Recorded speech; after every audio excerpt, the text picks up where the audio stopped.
Chapitre 9. Les deux témoins. Parce que les Écritures étaient tenues fermées par des sceaux, voilées donc, et rendues de la sorte illisibles et incompréhensibles par tous ceux nés de femmes. Plusieurs disaient que chacun pouvait les interpréter à sa façon. Il est vrai que quand on ne comprend pas une chose, on peut donner à cette chose autant de versions que l'on veut. C'est d'ailleurs pour cela que depuis Moïse, il a pu se former autant de sectes dans le monde, mais qui ne pouvaient demeurer que jusqu'à ce jour où arrive celui que l'Écriture annonce. Car, contrairement aux hommes nés de femmes, lui ne veut nullement donner telle ou telle version de l'Écriture. Saint de force, il est seulement obligé d'accomplir ce qui est montré par le chandelier, qu'il le veuille ou qu'il ne le veuille point. Moïse a écrit l'Ancien Testament, et Jean a écrit le Nouveau Testament. J'ai dit qu'il y avait eu eux deux dans le monde et le Fils de l'homme aujourd'hui, et qu'il n'y en aura point d'autres. Pourtant, me diront plusieurs, nous savons que d'autres se sont levés avant et après Jésus, et qu'ils ont prêché des choses différentes. Que nous réponds-tu à ce sujet? Je répondrai amplement là-dessus, mais pas tout de suite, car je vous demanderai d'en appeler d'abord à votre compréhension sur ce que je vais expliquer. Sachez entendre toutefois que le Fils de l'homme n'est point seulement le prophète de l'Occident, car il est plus qu'un prophète. Il est celui qui vient éclairer les nations et sauver les hommes du monde entier. À vous donc de voir qui il convient d'écouter et de suivre.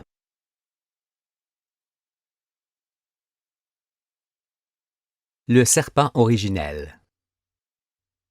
Lorsqu'à partir de peu de choses, je me suis élevé dans le ciel pour explorer ce qui s'y trouve, je vis qu'autrefois le Soleil était semblable à Jupiter, puis à Saturne, puis à Uranus, puis à Neptune aujourd'hui.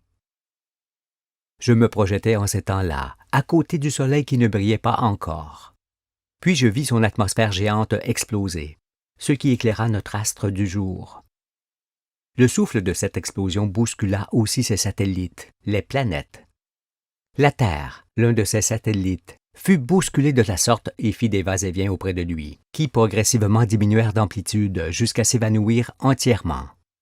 Je vis cela, et tout ce qui s'est produit dans la famille solaire comme je le décrirai. Mais quand je revins pour écrire dans un livre tout ce que j'avais vu dans le ciel, et notamment les va-et-vient que la Terre fit auprès du Soleil, je dessinai ceux-ci pour mieux les représenter.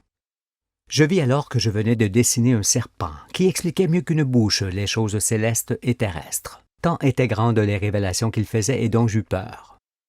Je laissai ce serpent-là et je m'enfuis loin de lui, car je voyais bien qu'il exprimait l'univers entier. Il me fallut quelque temps pour me remettre de mes émotions. Après quoi, j'eus besoin d'un témoignage sur ce que j'avais vu, et aussi sur moi qui avais écrit ces choses. « Qui suis-je, me disais-je, pour démontrer à l'évidence l'univers entier? Les hommes ignorent la vérité, ce n'est donc point vers eux qu'il me faut me tourner. Regarde plutôt l'Écriture, pensais-je. Je commençai à parcourir les Écritures depuis leur début, depuis les 6 jours de la création et le 7e jour où Dieu se reposa de son œuvre. Dans ma lecture première, je ne comprenais pas le sens de ce que je lisais. Je continuais cependant et, arrivé à Moïse, je vis qu'il parlait d'un serpent, de sa verge qu'il tenait à la main, et qui devenait un serpent lorsque Dieu lui demandait de la jeter par terre. Cela m'amusait et m'agaçait à la fois, car je n'en comprenais pas le sens. Malgré cela, je parcourus tout le livre dont plusieurs passages me renvoyaient mon image, me semblait-il, que je ne voulais point voir toutefois. Je refermai le livre et laissai passer les jours sur ma barque. Mais par la suite, je me suis réveillé, car il me semblait que quelqu'un m'avait touché l'épaule, en me disant que c'était l'heure de me lever. Lorsque je fus réveillé, je me souvins de ce fameux serpent que j'avais dessiné et qui me fit fuir loin de lui. Je me souvins aussi du serpent de Moïse, ainsi que des 6 jours et du 7e jour de la création que je n'avais pas saisi. Je décidai alors de retourner voir l'Écriture. Je revins d'abord sur les 6 jours et le 7e jour, ainsi que sur le serpent, sur ce fameux serpent qui parle à Ève. Puis j'observai ce que faisait Moïse avec le serpent qui devenait une verge dans sa main. Je regardai l'un, les 6 jours, et l'autre, le serpent, plusieurs fois. Puis, tenant le livre ouvert aux 2 endroits indiqués, je redessinais le serpent décrivant les va-et-vient de la terre, inconnu des hommes, qui représentait les airs que nul ne pouvait expliquer. J'observais encore une fois les 6 jours et le 7e jour, puis le serpent qui faisait fuir Moïse, ainsi que celui que j'avais dessiné. La vision que j'eus alors me fit tomber sur ma face, car je compris soudainement ce que Moïse montrait et expliquait, et aussi qu'il avait éprouvé la même crainte que celle que j'avais éprouvée devant ce serpent d'importance qui exprimait tout. Cette fois, je venais de trouver ce que je cherchais, c'est-à-dire la confirmation de ce que j'avais démontré, et qui était celui qui l'avait démontré. Je vous le dis, jamais homme ne sera ébranlé comme je l'ai été en ces jours-là. J'en étais transfiguré.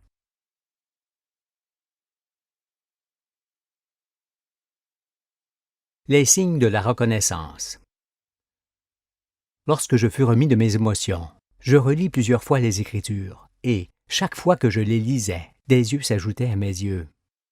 Et quand les 7 yeux de Dieu me furent donnés, les 7 lampes du chandelier qui éclairaient ma face, je pouvais les lire couramment, même sans les ouvrir.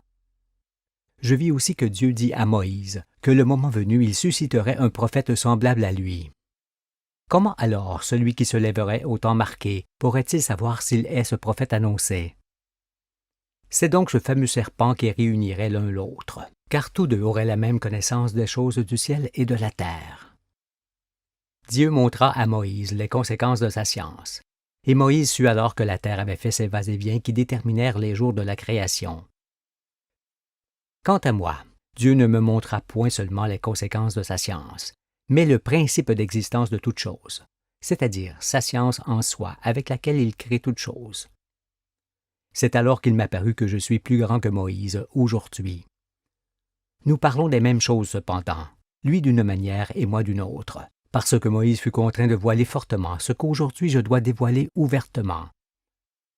C'est l'heure en effet d'expliquer ces fameux 6 jours et ce 7e jour que Moïse évoquait. Moïse savait donc que celui qui viendrait révéler toute la vérité serait en son jour, comme son frère jumeau. C'est pourquoi il écrivit des signes pour qu'ils se reconnaissent dans la certitude et se fassent reconnaître de tous au temps marqué, en se couvrant des vêtements d'Aaron. En voici les 2 principaux. L'Éternel lui dit, « Qu'y a-t-il dans ta main? » Il répondit, « Une verge. » L'Éternel dit, « Jette-la par terre. » Il la jeta par terre, et elle devint un serpent.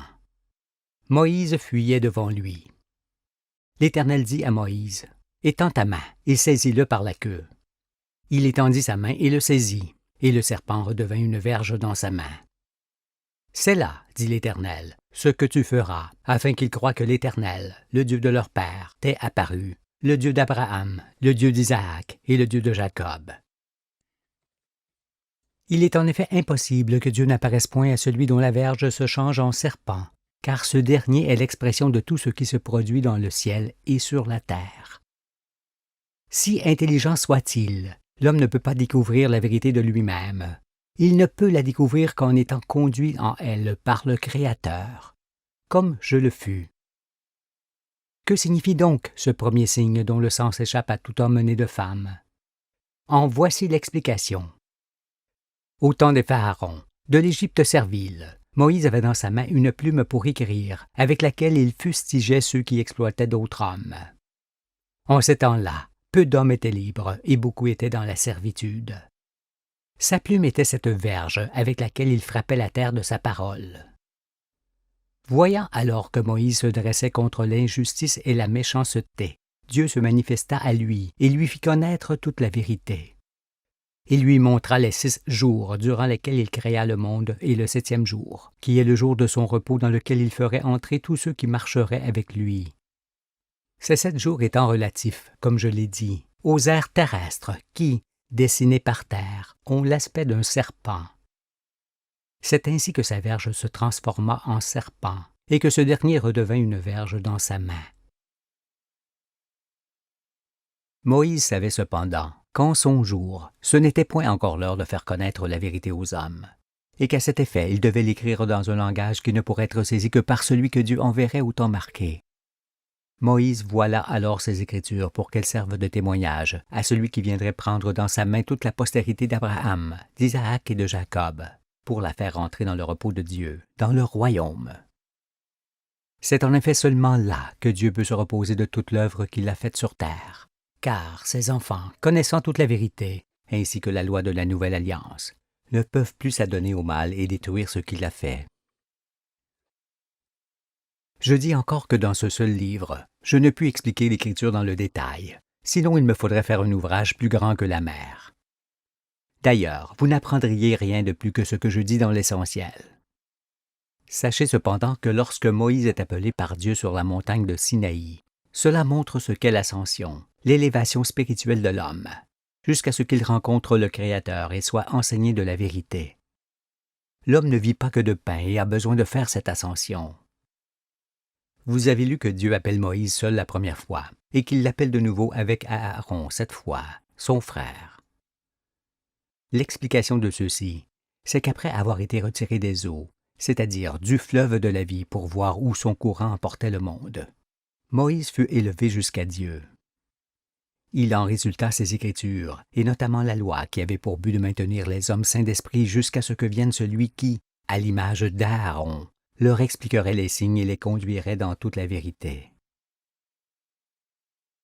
Ce fut donc un premier temps, un temps qui dura jusqu'à ce jour où, cette fois, Dieu appelle loin d'Aaron, celui qui devait venir et qui irait forcément à la rencontre de Moïse.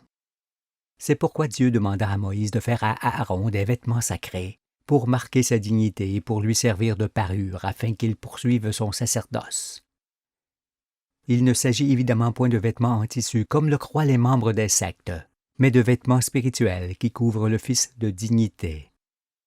Comprenez que Moïse et Aaron, son frère, entendent les mêmes paroles de la bouche de l'Éternel, et qu'ils marchent ensemble de ce fait, mais en deux époques différentes, éloignées l'une de l'autre. C'est pour cela que les Écritures sont voilées, et le sont pour permettre à celui dont la parole est parole de Dieu d'arriver à l'improviste dans le monde, qui est un monde en bout de course et n'ayant d'autre choix que celui de l'écouter. Voici maintenant le deuxième signe de Moïse qui confirme le premier, et notamment celui qui les explique.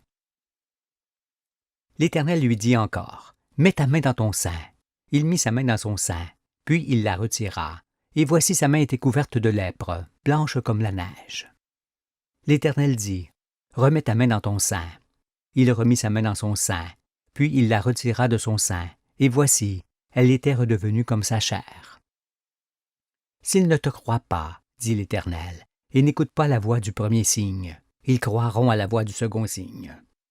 S'ils ne croient pas même à ces deux signes, et n'écoutent pas ta voix, tu prendras de l'eau du fleuve, tu la répandras sur la terre, et l'eau que tu auras prise du fleuve deviendra du sang sur la terre. » Comme le précédent, ce signe signifie la même chose pour Moïse et pour moi, car mets ta main dans ton sein, s'entend ainsi.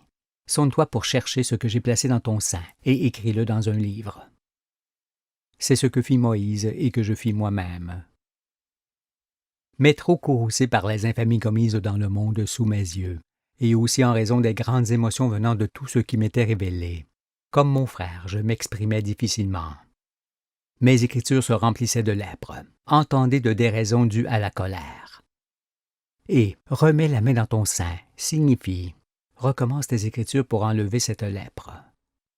Et j'ai recommencé jusqu'à ce que vous ayez le livre de vie sous les yeux, pouvant être lu et saisi par des enfants cette fois. C'est pourquoi Simon, qui est Pierre, est appelé Simon le lépreux, celui qui porte la croix de Jésus. Avez-vous compris ces deux signes? Si je n'étais le prophète annoncé, le maître de justice et le frère de Moïse, je ne pourrais les expliquer. Mais tout comme lui, Dieu a placé dans mon sein toute la vérité pour que je la publie, et cela dans un langage simple pour quiconque sait lire. Il y a longtemps que je la connais, mais il m'a fallu éclaircir mes écritures, comme lorsqu'on passe le grain avec un vanne.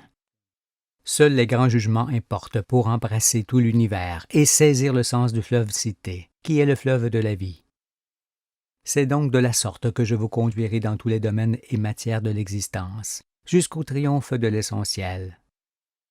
N'imaginez pas cependant que l'on puisse connaître l'essentiel par magie, car celui qui l'enseigne a forcément, tel Salomon, des connaissances illimitées en toutes choses.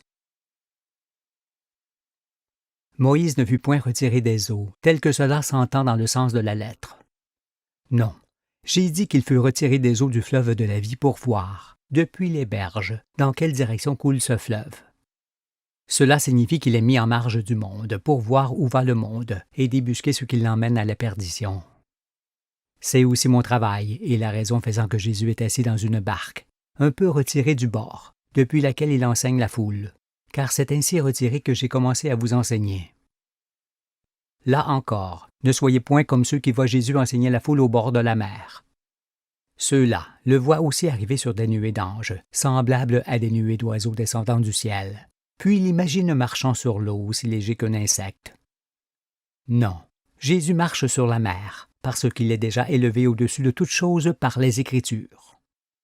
Soyez donc plus véritables, sinon vous deviendriez comme eux, et avec eux vous disparaîtriez du monde.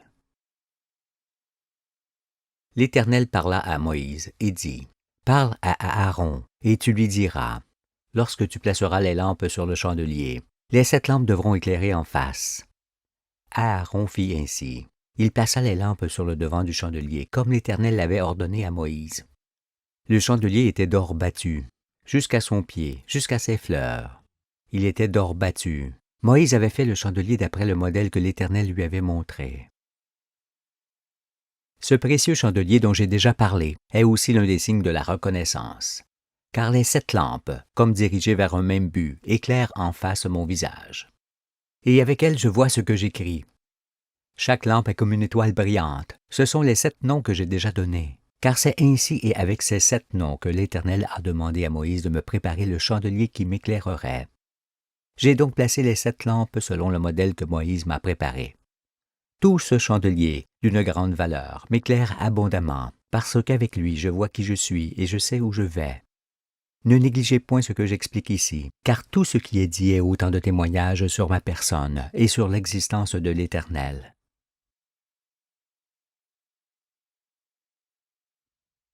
L'unique mission. Mais, pris par les soucis du jour et emporté par le courant du fleuve de la vie, vous ne pouviez vous mettre à la recherche de la vérité. Si donc aujourd'hui je n'étais envoyé pour vous conduire en elle, d'ici peu de temps il n'y aurait plus aucun homme vivant. C'est pourquoi je vous prends de la main de Moïse dans le désert, pour vous instruire et vous emmener dans le royaume. Car nous sommes les 2 chérubins, les 2 anges, couvrant le propitiatoire et dont les 2 ailes se touchent. Et les signes que je viens de dévoiler existent pour révéler le sens de notre mission et nous confirmer aux yeux de tous. Dieu suscita Moïse pour qu'il garde les hommes debout jusqu'à ce que vienne l'élu, Emmanuel, qui, lui, les conduirait dans toute la vérité et dans le royaume qui est le 7e jour et le lieu de son repos. Dieu nous fit monter sur le sommet de sa montagne, où il nous parla face à face, parce que nous avons une mission commune. Sans Moïse d'abord et Emmanuel ensuite, le monde ne s'entend pas. Il ne pourrait demeurer. Si vous voulez le concevoir, les saints d'esprit de ce jour existent grâce à Moïse et à sa loi. Comme ce fut pour moi, Moïse se leva après 40 années d'errance dans le désert, car sans la connaissance de la vérité, on erre dans le désert. Comme moi, il n'était pas un vieillard lorsqu'il s'est levé, ni ne portait une longue barbe. Semblables et sortis du même œuf, côte à côte, nous aurions l'aspect de 2 jumeaux. Lui fut suscité pour éclairer la nuit, afin que vous puissiez effectuer la traversée du désert. Et Dieu a fait de moi celui que les prophètes appellent la lumière des nations, car, en vous donnant le pain du ciel et en ouvrant les portes du royaume, je fais lever l'aurore sur la terre. Sans la connaissance, on n'a point la vie, bien que l'on respire, car c'est vivant que l'on descend dans le séjour des morts. Et lorsqu'on reçoit d'en haut le pain du ciel, la manne, qui rassasie celui qui en mange, on ouvre les yeux. On est alors éclairé et vivant cette fois, car c'est vivant que l'on remonte du séjour des morts. Mais, ouvrir les yeux dans un monde de ténèbres qui touche à sa fin, c'est mourir pour ce monde, dans le sens où l'on y devient étranger. C'est ce qui m'est arrivé. C'est pourquoi Dieu dit à l'homme, « Le jour où tes yeux s'ouvriront, tu mourras. » Tout cela est écrit par Moïse et montré par la vie de Jésus, afin que l'on sache du levant au couchant que je suis véritablement le Fils de l'homme qui devait venir sauver le monde.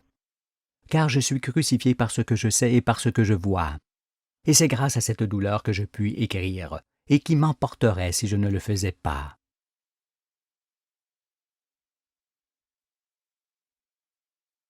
L'avertissement de Dieu. Si durant tous ces siècles passés dans le désert, vous étiez seulement parvenu à saisir que le Fils de l'homme est annoncé pour les jours de la fin, alors vous auriez su qu'il est à la fois la fin et le commencement. La fin de ce monde et le commencement du nouveau monde. Ainsi, vous seriez prêts aujourd'hui à l'écouter et à l'entendre. Mais vous êtes encore en plein désert, mes enfants, et dans de grandes ténèbres, car vous avez mis des rois à vos têtes pour que Dieu ne règne pas sur vous. Et les conséquences d'une telle attitude due à la jeunesse du monde sont cette fin terrible que l'on sent déjà derrière la porte, prête à frapper. Pourtant, dans le désert que vous avez traversé entre Moïse et moi, Dieu a dit « Ne suivez pas les préceptes de vos pères, n'observez pas leurs coutumes, et ne vous souillez pas par leurs idoles. Je suis l'Éternel, votre Dieu. Suivez mes préceptes, observez mes ordonnances, et mettez-les en pratique. » Mais vos pères sont devenus durs d'entendement. Ils n'ont point voulu écouter ni saisir le message. Ils préférèrent des rois qui, après avoir imposé leurs préceptes et leurs coutumes, devinrent ceux qui vous gouvernent en multipliant au centuple les méfaits de ceux qui les ont précédés. Et vous voici toujours dans la servitude, assis au lieu du péage, le lieu du temps, tel Matthieu et Lévi qui vous représentent. Car il vous faut tout payer, à tout instant, jusqu'à l'eau que vous buvez. Suivez-moi donc, d'autant que vous êtes également assis dans la région et l'ombre de la mort, juste au bord de l'Apocalypse, qui est une grande détresse ne pouvant être évitée. Qu'allez-vous dire maintenant? Contre qui allez-vous crier? Vous dites, nous chantions les cantiques que nous voulions, et Dieu ne nous a pas entendus. Nous avons dansé, et il ne nous a point vus. Nous faisons ce que nous voulons. Assurément, après vous avoir prévenu, Dieu vous a laissé faire, mais il vous a vu faire vos œuvres et entendu chanter vos cantiques dirigés contre lui. Acceptez donc que la fin soit cette leçon éternelle que le monde rebelle devait se donner, afin que l'horreur ne puisse revenir et que chacun se soumette à son Créateur et à ses règles. Convenez aussi que si je ne vous sermonnais pas sur la montagne, vous ne feriez point partie des rescapés. Pour vous éclairer, je n'ai rien d'autre à vous enseigner que le chemin de la vie montré par les 6 jours et le 7e jour concernant la création. Mais pour enseigner ces jours-là, je ne puis le faire qu'en expliquant tout l'univers de Dieu, et cela en démontrant ce qui fut, qui est et qui sera jusqu'au terme de l'existence de la terre. Il me faut aussi dévoiler les Écritures qui en témoignent et témoignent de l'existence de Dieu et de son Fils qui arrive au temps marqué.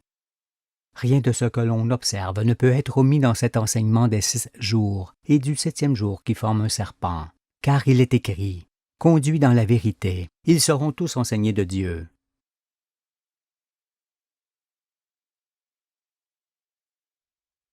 L'Esprit d'Emmanuel. Bien que plusieurs attendent le Sauveur que les Écritures annoncent pour les temps de la fin, nul ne sait comment ni sous quelle forme il viendra. Et, pour beaucoup, il sera une pierre d'achoppement et un rocher de scandale, comme c'est écrit. Car, parmi ceux qui espèrent en sa venue, les uns scrutent le ciel pour voir s'il n'arrive point à travers les nuages. D'autres se manifestent en faisant des signes de croix et autres simagrées pour montrer leur foi et qu'ils ne les oublient point. D'autres encore disent, en signifiant qu'il ne peut plus venir. Il est parmi nous depuis 2000 ans. Ces derniers oublient toutefois que Jésus dit, en fin du livre, « Voici, je viens bientôt, et ma rétribution est avec moi, pour rendre à chacun selon ce qu'est son œuvre. » Mais en vérité, ce qu'ils redoutent le plus, c'est qu'il arrive à travers un homme. Cela parce que les hommes ténèbres sont si vaniteux qu'il leur sera difficile d'accepter d'être redressés par l'un d'eux, d'autant qu'il s'exprime avec une mâchoire d'âne et rugit comme un lion. Toutefois, pour que l'on sache quel est celui qui, comme Moïse, viendrait frapper la terre de sa parole comme d'une verge, l'Écriture dit par Ésaïe, « L'Esprit de l'Éternel reposera sur lui, esprit de sagesse et d'intelligence, esprit de conseil et de force, esprit de connaissance et de crainte de l'Éternel. Il respirera la crainte de l'Éternel, il ne jugera point sur l'apparence, il ne prononcera point sur un oui-dire. Mais il jugera les pauvres avec équité, et il prononcera avec droiture sur les malheureux de la terre. Il frappera la terre de sa parole comme d'une verge, et du souffle de ses lèvres il fera mourir le méchant. La justice sera la ceinture de ses flancs, et la fidélité la ceinture de ses reins. Il s'agit là de la description du Fils de l'homme qui est rempli de bienveillance à l'égard des pauvres qui souffrent et gémissent, mais qui ne l'est point envers ceux qui leur font du mal. Je suis bon pour ceux qui ont bon cœur, mais je ne suis pas bon pour ceux qui ont un cœur mauvais. Acceptez donc que ma voix soit cette épée qui n'est point dirigée contre vous les malheureux, mais contre ceux qui vous font souffrir et qui perdent la terre et ses habitants. Quand on n'a point encore reçu le pain du ciel pour nourriture de l'esprit, on jeûne. Et vous avez jeûné jusqu'à moi, car la manne que Moïse donna à vos pères n'a pas pu vous rassasier. Moi, je suis le pain vivant qui descend du ciel. Et quand vous m'aurez mangé, vous n'aurez plus jamais faim ni soif. En effet, quand on est enseigné de l'univers de Dieu, de toutes ses œuvres et de ses desseins, on n'a plus faim ni soif de la vérité, car on la connaît. Cessez alors d'imaginer que le jeûne dont parle l'Écriture est l'abstinence d'aliments. Non, ce jeûne-là ne concerne point la prophétie, mais seulement ceux qui ne peuvent discerner un prophète d'une sauterelle. Moi, je vous conseille de vous mettre à la disette si vous avez trop d'embonpoint ou si vous êtes malade. Sinon, à quoi d'autre ce jeûne pourrait-il servir? Comprenez-vous ce que je dis et à qui je pense? Je pense aussi aux insensés qui n'iront point dans le royaume s'ils ne m'écoutent point, moi, mais écoutent ceux qui crurent être prophètes. Chaque étoile éclaire sa planète bleue, qui est bleue en raison de l'eau qui s'y trouve. Et sur chacune de ces terres, il se trouve un monde vivant qui suit le même chemin de vie que nous suivons. Les uns sont déjà passés par le jour où nous sommes, qui est le plus redoutable des jours. Les autres y passeront. Sur chacune de ces terres, Dieu envoie toujours ses deux témoins. Le premier pour garder les hommes debout, le second pour les éclairer, les changer en anges, leur donner les règles de l'existence et les conduire dans le royaume des cieux. Le royaume des cieux s'entend aussi sur terre, car c'est le règne de Dieu qui s'opère le moment venu sur chaque terre, qui sont aussi nombreuses qu'il y a d'étoiles. N'en doutez pas, ce sera démontré à l'évidence et compréhensible par tous. Par ces paroles, je justifie Moïse et me justifie, quoique je n'ai point à le faire.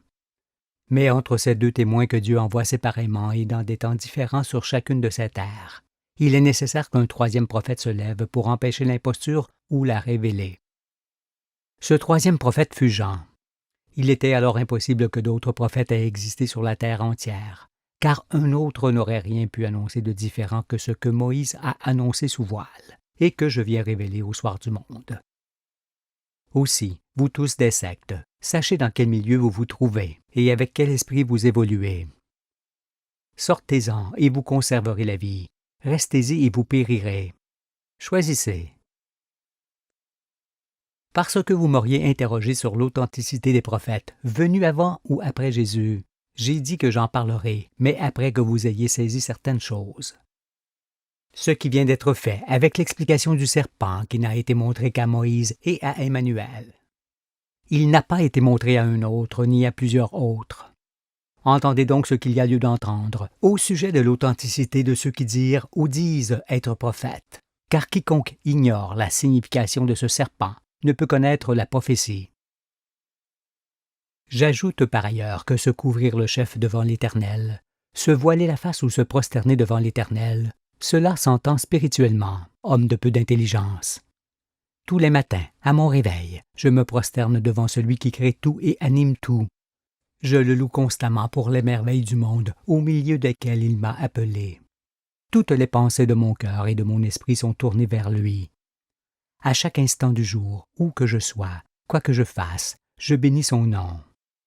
Je lui parle sans cesse en moi-même et ouvertement, comme un enfant parle à son père. Mais je ne me couvre point le chef avec une coiffe, ni ne me prosterne point corporellement devant lui, parce que cela lui serait insupportable. Que vous soyez homme ou femme, je vous conseille donc de vous couvrir le crâne si vous moissonnez sous le soleil, ou de vous voiler la face avec un tissu si vous retirez quelque miel d'une ruche, ou encore de vous prosterner corporellement si vous avez besoin d'assouplir votre dos. Sinon, à quoi d'autre cela peut-il être utile? Insensé. Dieu a les simulacres en aversion. J'ai expliqué qu'il ne peut y avoir d'autre religion que celle qui consiste à pratiquer les règles que Dieu a placées dans le cœur de l'homme en le créant. Ces règles sont la loi formée avec les règles du bon sens et de la sagesse qui imposent d'elles-mêmes le plus grand respect pour tout ce que Dieu a créé. Sans lire la loi de Moïse, ne savez-vous point de vous-même qu'il est honteux et mauvais de faire la guerre, de mentir, de s'enrichir, de convoiter ce qui est à autrui, de dérober, d'opprimer son prochain, d'être médisant, de commettre l'adultère, de répudier, de violer, de détruire, de tuer? Je ne vais point ici répéter toute la loi de Moïse. Pourtant, ceux qui voient une autre religion pour l'homme, qui consisterait à faire des simulacres et des simagrées pour attirer les faveurs du Père, sont forcément ceux qui transgressent ouvertement ces règles. Qui alors de ces sectes ou de ceux qui suivent le Fils de l'homme peut attirer les faveurs de Dieu? Là encore, examinez et choisissez. Ne pensez pas davantage que l'homme ténèbre puisse aller à la rencontre de Moïse en lisant seulement ce que ce dernier a écrit, car on ne peut aller à lui qu'en empruntant le chemin qui y conduit. Or, hormis Emmanuel, nul ne connaît ce chemin. N'ayez donc aucune prétention sur les écrits de Moïse, qui que vous soyez sur cette terre, parce que vous n'avez pas l'esprit d'Emmanuel pour les saisir. Par ailleurs, lorsque Moïse me dit dans la loi, « Tu rachèteras le premier-né de l'âne avec un agneau, et si tu ne le rachètes pas, tu lui briseras la nuque. » Que dit-il? Cela s'adresse à son frère, car moi je sais ce qu'il dit et que vous saisirez avec la loi du royaume. Tâchez donc de comprendre que vous ne pouvez lire la loi de Moïse en entier, car la partie destinée à Emmanuel est incompréhensible pour l'homme né de femme. Ne croyez pas cependant que Moïse me dicte ce que je dois faire. Certes non, mais il m'assiste pour que je sache que les règles de l'existence qui se trouvent en moi sont aussi les siennes et tout à fait comparables. Dieu ne voulut point que je vienne seul au milieu de vous, mais avec mon frère Moïse, pour qu'il apparaisse à tous que nous avons pour mission de sauver le monde. Et c'est le serpent qui nous réunit l'un l'autre. Moïse fit ce serpent en airain et le plaça au sommet d'une perche dans le désert pour qu'il guérisse tous ceux qui le regardaient. Et moi je le dessinerai en grand sur le mur de votre maison, pour que cette fois vous puissiez voir toute la vérité dans une seule image. Ce qui est un très grand prodige, car il aura aussi pour effet de vous guérir de vos infirmités et de vous garder les yeux ouverts pour toujours. Je marche avec Moïse et non seul, et ensemble nous serons victorieux du monde de Satan. Sachez déjà que dans le royaume, vous qui me suivez et réchapperez à la fin, vous vivrez tous avec la loi du ciel et non plus avec des lois d'hommes qui sont contraignantes, destructrices et immorales. Mais je sais que chacun de vous se demande s'il sera élu pour le royaume. Soyez sans crainte, je vais montrer qui est saint et élu et qui ne l'est pas. Vous allez ainsi savoir si vous êtes du bon côté, en vérifiant en vous-même si votre cœur est conforme à Dieu et à son royaume, car Moïse a dit « Circoncisez vos cœurs ». Examinons alors de quoi il s'agit, car il semblerait que nul ne se soit encore aperçu de l'importance de cette parole, faisant qu'aujourd'hui un homme et une femme sur deux seront pris, et un homme et une femme sur deux seront laissés, comme Jésus l'a annoncé,